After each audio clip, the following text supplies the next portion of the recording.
அனைவருக்குமே வணக்கம். சற்று முன் கிடைத்திருக்கக்கூடிய ஒரு மிக மிக முக்கியமான செய்தி ஒன்று வெளியாகி உள்ளது. சற்று முன் அமைச்சர் துரைமுருகன் அவர்கள் வீட்டில் திடீர்னு அமலாக்கத்துறை ரைடுக்கு நடத்தியிருந்தாங்க. இந்த ரைட்டில் தான் அவருடைய வீட்டுகளிலும் சம்மந்தப்பட்ட நிறுவனங்களிலும் பார்த்தீங்கன்னா எக்கச்சக்கமான பணங்கள் சிக்கியிருக்கக்கூடிய நிலையில் முக்கிய ஆதாரமும் சிக்கிய சம்பவத்தினால தான் இப்போ திமுகவுடைய தலைமையகத்துக்கு ஒரு மிகப்பெரிய இடியாக தான் விழுந்திருக்கு. இதன் அடிப்படையில் தான் அவருடைய வீட்டில் பார்த்தீங்கன்னா மூட்டை மூட்டையாக சிக்கிய 50,000 கோடிக்கு மேலே பணங்கள் கட்டுக்கட்டாக சிக்கியிருக்கு. இதை பற்றி இந்த வீடியோவில் பார்க்கலாம். அதுக்கு முன்னாடி நம்ம சேனலுக்கு இப்போ தான் நீங்கள் முதல் முறையாக வந்திருக்கீங்க அப்படின்னா மறக்காமல் நம்மளுடைய சேனல் சப்ஸ்கிரைப் பண்ணி சப்போர்ட் பண்ணுங்கள். வாங்க வீடியோக்குள்ளே போகலாம். அமைச்சர் துரைமுருகன் அவருடைய வீட்டில் திடீர்னு அமலாக்கத்துறை ரைடு நடத்தியிருந்தாங்க இல்லையா.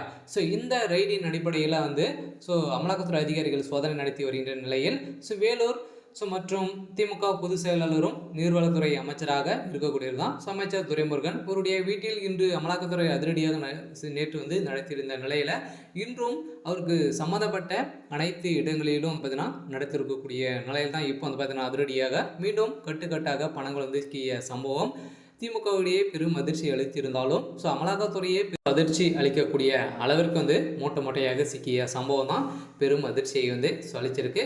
இதைத் தொடர்ந்து தான் வேலூர் மாவட்டம் காட்பாடியில் உள்ள அமைச்சர் துரைமுருகன் வீட்டில் அமலாக்கத்துறை அதிகாரிகள் சோதனை நடத்தி வருகின்ற நிலையில் சிபிஎஃப் வீரர்கள் பாதுகாப்புடன் 10க்கும் மேற்பட்ட அமலாக்கத்துறை அதிகாரிகள் சோதனைகள் ஈடுபட்டு வருகின்றனர். அதைத் தொடர்ந்து இன்றும் அமைச்சர் துரைமுருகன் சொந்தமான கல்லூரிகளிலும் சோதனை நடத்தி வரும் நிலையில் அமைச்சர் துரைமுருகனுக்கு அவரது மகனும் திமுக எம்பியான கதிர் ஆனந்தும் காட்பாடியில் ஒரே வீட்டில் வசித்து வருகின்ற நிலையில் இதன் அடிப்படையில் தற்போது அந்த வீட்டில் அமலாக்கத்துறை சோதனை நடைபெற்று வருகின்ற நிலையில் 2019ஆம் ஆண்டு காலத்தில் தேர்தலின் போது வேலூரில் திமுக நிர்வாகி பூஞ்சோலை சீனிவாசனுக்கு சொந்தமான இடத்தில் இருந்து ரூபாய் 11 கோடி பணத்தை வருமானத்தை பறிமுதல் செய்ததாக இப்போ அவர் மீது வழக்கு பதிவு செய்திருந்த நிலையில் இந்த வழக்கின் அடிப்படையில் இப்போ அதிரடியாக திமுக பார்த்தீங்கன்னா குறிவைத்து தாக்கக்கூடிய அளவிற்கு பாஜக செய்துட்டு இருக்கு அப்படின்ற மாதிரி பார்த்தீங்கன்னா பல பேராலும் பேசப்பட்டு வரும் நிலையில் இப்போ அதிரடியாக இந்த விவகாரத்தின் அடிப்படையில் அமைச்சர் துரைமுருகனுடைய ஒட்டுமொத்த கதையை முடிய போகுது. ஏற்கனவே அமைச்சர் துரைமுருகன் அவர்களுக்கு பார்த்தீங்கன்னா 60,000 கோடி மணல் கொள்ளையில் சிக்கியிருந்தார் இல்லையா. இதைத் தொடர்ந்து இப்போ இந்த பண விவகாரம் தொடர்பாக அமலாக்கத்துறையும் தனித்தனியே வழக்கு பதிவு செய்து விசாரணை நடத்தி வருகின்ற நிலையில் தற்போது அந்த வழக்கில் அமைச்சர் துரைமுருகன் வீட்டில் அமலாக்கத்துறை அதிரடியாக சோதனை நடத்தி வருகின்ற நிலையில் ஒரு தகவல் வெளியாகி இருக்கும் நிலையில் தான் இன்றும் நாளையும் பார்த்தீங்கன்னா அதிரடியாக ரைடுகள் நடக்க போகுது.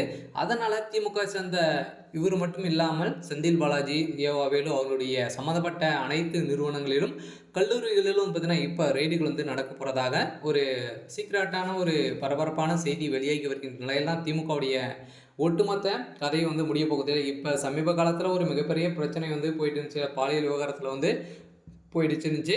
இதைத் தொடர்ந்து மீண்டும் இந்த வழக்கு சிக்கியிருக்குங்க. அதனால் திமுகவை ஒட்டுமொத்தமாக ஒழிக்க போகிறாங்க. சரி, ஓகே. இன்னைக்கான அப்டேட் இதுதான். மறக்காமல் நம்மளுடைய சேனலை சப்ஸ்கிரைப் பண்ணிக்கோங்க. தேங்க்யூ.